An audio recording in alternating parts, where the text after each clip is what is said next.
நான் வந்து திண்டுக்கல் மாவட்டம் பழனியை சேர்ந்தவன். கண்ணை கட்டி கீபோர்டு அடிக்க ப்ராக்டிஸ் பண்ணிட்டு இருக்கேன். சின்ன வயசுலேருந்து எனக்கு கீபோர்டு அடிக்கணும்னு ஆசை.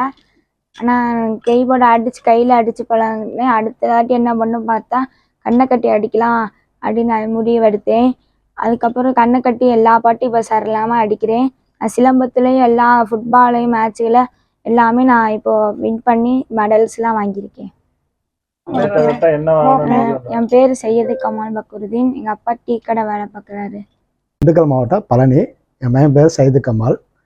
என் மகன் வந்து ஒரு நாள் ஆசைப்பட்டு கீபோர்டை தூக்கிட்டு வரும்போது அவருக்கு கீபோர்டு வாங்கி கொடுத்தேன்.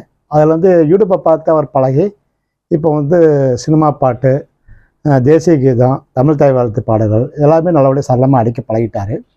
அதே போல் அவருக்கு சிலம்பம், யோகா இந்த மாதிரி நிறைய ஆர்வம் இருக்குது. அதையும் முயற்சி எடுத்து பழகிட்டு ப்ராக்டிஸ் பண்ணிட்டுருக்காரு. ஃபுட்பாலில் இப்போ ப்ராக்டிஸ் பண்ணிட்டுருக்காரு. இதே போல் இன்னும் வந்து கீபோர்டில் நிறையா வந்து ப்ராக்டிஸ் எடுத்துகிட்ருக்காரு. அடுத்து ஏதாவது காம்படிஷனில் சிறப்பான முறையில் செயல்படுறதுக்கு பயிற்சிக்கு எங்கேயுமே இது வரைக்கும் பயிற்சிக்கு போனதில்லை. அவர் கீபோர்டை பொறுத்த வரைக்கும் எங்கேயுமே ஒரு பயிற்சிக்கு போனதில்லை. முழுக்க யூடியூப்பை பார்த்து மட்டும்தான் இந்த 2 வருஷமாக அவர் அடிச்சிட்ருக்கிறாரு. அவர் இது வரைக்கும் பயிற்சிக்கு எந்த ஒரு சரியான முறையில் போகலை. யூடியூப்பை பார்த்து மட்டுமே பயிற்சி எடுத்துகிட்ருக்காரு. இன்னும் வந்து அவர் நிறைய பழகி சிறந்த ஒரு போட்டிகளுக்கு அனுப்பிச்சு அவர் ஒரு வெற்றியாளராக உருவாக்கப்படணும்னு ஆசைப்பட்றேன்.